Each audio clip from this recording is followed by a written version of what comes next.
C'est-à-dire que mon père a typiquement l'attitude, la meilleure attitude à adopter avec moi, c'est-à-dire qu'il est toujours disponible, mais reste toujours en retrait. Donc pour moi, c'est important qu'il soit là quand même, parce que j'adore passer du temps avec lui et que mes plus belles années ont vraiment été avec lui. Rassurant, pas forcément, parce que de toute façon, je le fais vraiment à mon idée et on n'est pas tout le temps d'accord sur tout. Donc c'est important que je puisse m'émanciper.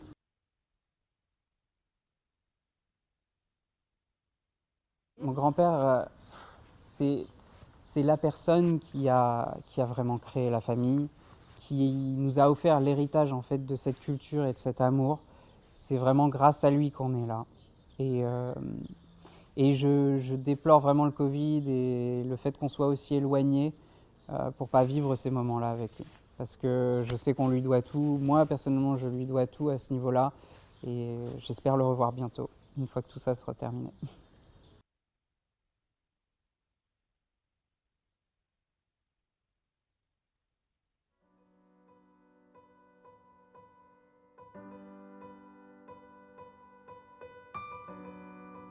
Elle a eu son dernier galop, donc du coup à une date qu'on estime la plus intéressante pour la prochaine course de dimanche, pour pouvoir ensuite continuer de l'entretenir jusqu'à cette course.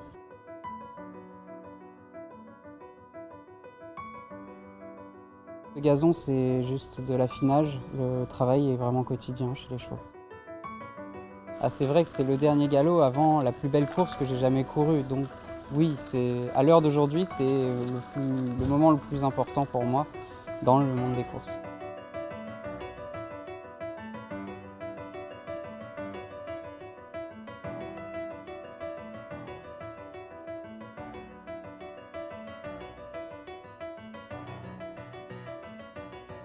Écoutez, elle a été à l'entraînement à Madrid pour toute son année de 2 ans, puis ensuite a rejoint Chevalier du Faux, je crois, en novembre, pour finir par arriver en février de cette année ici. Et depuis, bah, écoutez, elle a emboîté le pas assez facilement avec le reste des chevaux pour reprendre l'entraînement normal. Et c'est justement l'une de ses qualités, c'est qu'elle apprend très très vite. Et qui faisait que justement on s'est dit, tiens, elle doit avoir quelque chose en plus par rapport aux autres, parce que la vitesse à laquelle elle progresse et son physique s'améliore, c'est qu'elle doit avoir quelque chose qu'on retrouvait finalement chez les bons chevaux et que j'ai pu rencontrer durant mon apprentissage.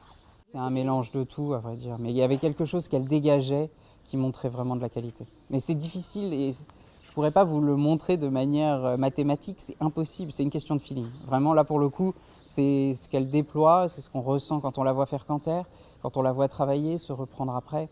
C'est un mélange de tout ça qui fait qu'on se dit ah, c'est peut-être très bonne pouliche. C'est vrai qu'on était sur la sellette jusqu'au dernier moment, donc on se demandait tout le temps est-ce que ces choix ont été les bons et est-ce que peut passer justement d'une C1 à Lyon à passer à un Saint-Alary, c'était pas difficile, mais finalement elle nous avait tellement conforté dans cette qualité, dans ses galops et dans son travail tous les jours. On se disait que c'était vraiment à sa portée. Donc finalement, j'étais assez confiant. J'étais plus confiant pour la course du Saint-Alary que celle de Lyon. Je suis assez confiant pour le Diane, oui, tout à fait.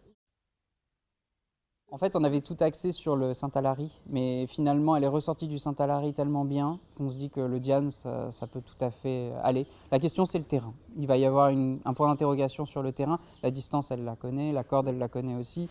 Donc, non, c'est juste une question de terrain. La grande particularité de Sibylla Spain, c'est vraiment ses pieds. Et il y a énormément de travail fait par l'équipe de maréchalerie autour de ça, justement pour faire en sorte qu'elle soit le plus à l'aise possible. À l'heure d'aujourd'hui, on maîtrise vraiment Sibylla Spain au niveau de son physique pour pouvoir penser qu'on va aussi bien faire sur le bon terrain que dans le terrain souple.